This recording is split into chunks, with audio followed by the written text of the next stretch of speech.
बाजूला समोर ना बाजूला साहेब कसे जाणार तिकडे लेडीज आहेत सगळ्या तिकडे त्या बाजूला बा पुरुष लोक उभे तिकडे उभे राहा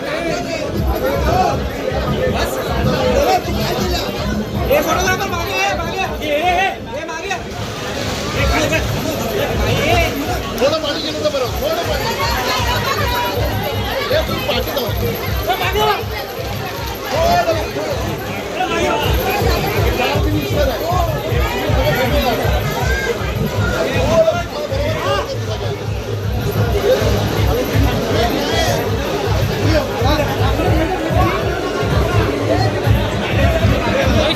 रविशेठ थोडं क्रॉस करा हा बस हे मागे घे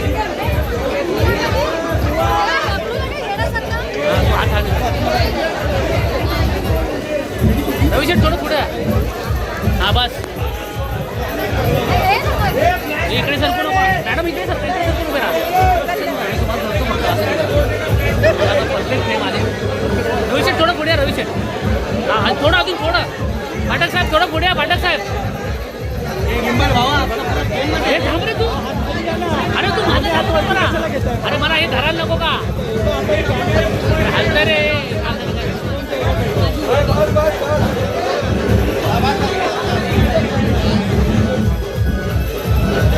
गाडी तसा तिकडे हो लगेच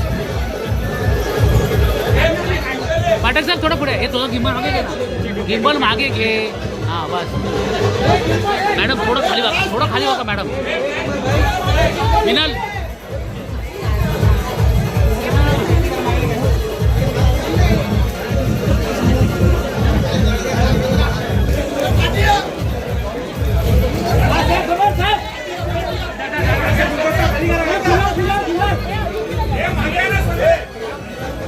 सरका तिकडे सरका तिकडे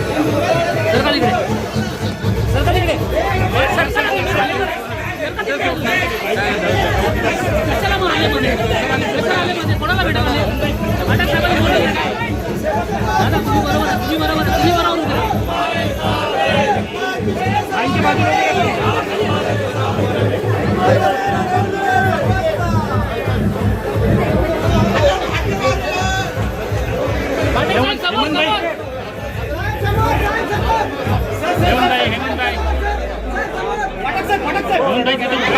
मी किती पण दाबला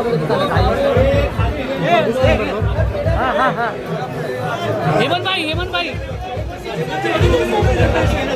तू घे ना यार हातवर घे ना यार अरे हा कोणाचा आहे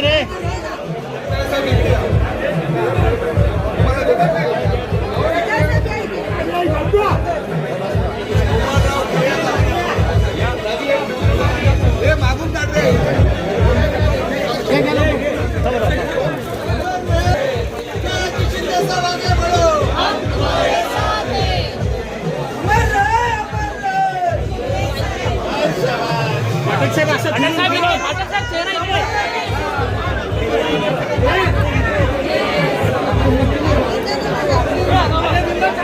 अरे बुवा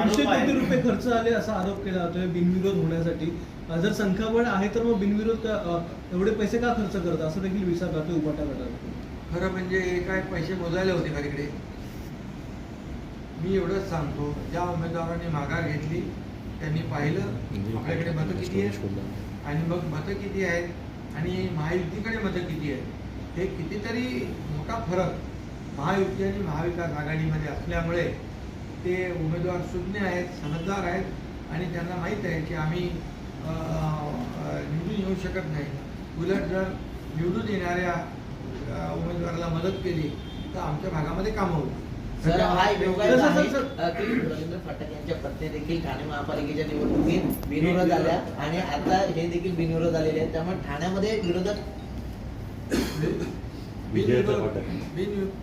बिनविरोधाचं फाटक आहे ना ते सर एक प्रश्न विजयाचं फाटक म्हणजे त्यांच्या पत्नी देखील महापालिकेच्या निवडणुकीमध्ये बिनविरोध झाल्या हेही झाल्या म्हणजे एक योगायोग सर मान्सून अगदी तोंडावर आलेला आहे अगदी 2 दिवस आज बैठक झाली क्लस्टर हे जे योजना जी आहे देशातली पहिली योजना आहे आणि समविकास जो आहे त्यामुळे लोकांचं जीवनमान जे आहे हे बदलण्यासाठी हा क्लस्टर प्रकल्प आपण आणला.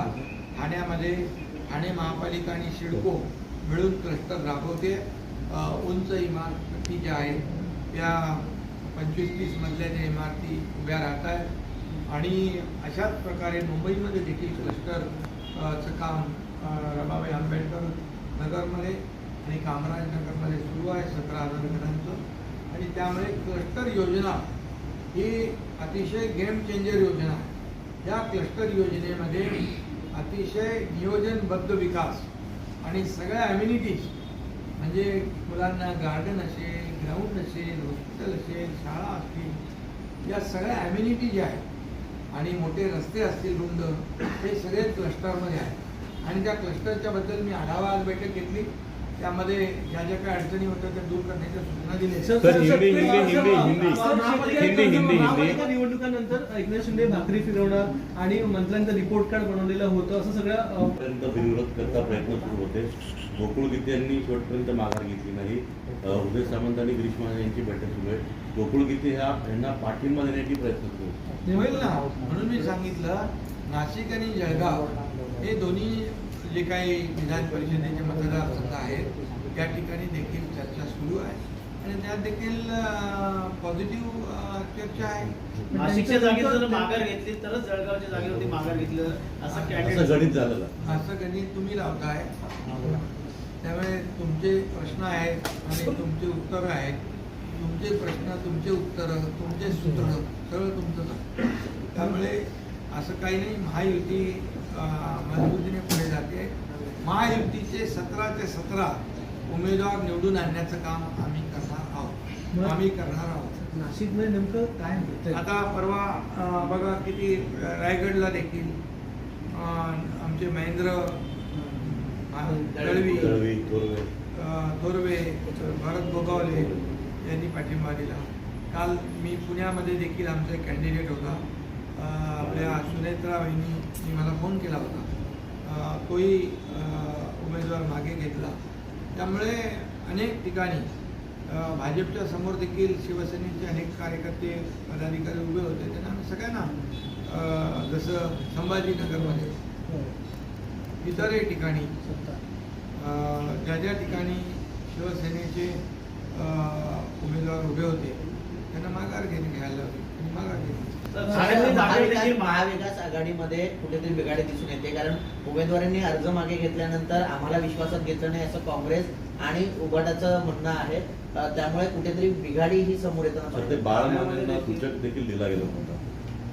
बाळ मानेंनी तर थेट आरोप केलेत की मला उद्धव ठाकरेंशी बोलायला पण दिलं नाही आणि विनायक राऊतांवर आरोप केले. त्यांनी असं की मी आधीपासून RSSचाच कार्यकर्ता आहे असं म्हणून त्यांनी आपण त्यांच्यावर उभाटाच्या लोकांनी खूप आरोप केले. मी मगाशीच म्हणालो की महाविकास आघाडीमध्ये कुणाचा पायपोस कुणाच नाही आणि महाबिघाडी काय ते त्यांची आघाडी जी आहे ती आघाडीमध्ये अशा प्रकारे जे पण पाहिलं या निवडणुकांमध्ये की कोणी कुठे उमेदवारी भरली, कुणाला कोणाचा पत्ता नाही, कोणी कुठून माघार घेतली ते कुणाला माहीत नाही. आणि या सगळ्या गोष्टी ज्या आपण पाहिल्यात मी त्याच्यावर जास्ती काय भाष्य करू इच्छित नाही. आणि मी महायुतीचे उमेदवार 17 पूर्ण विजयी होतील हे या ठिकाणी विश्वासाने सांगतो. कुठे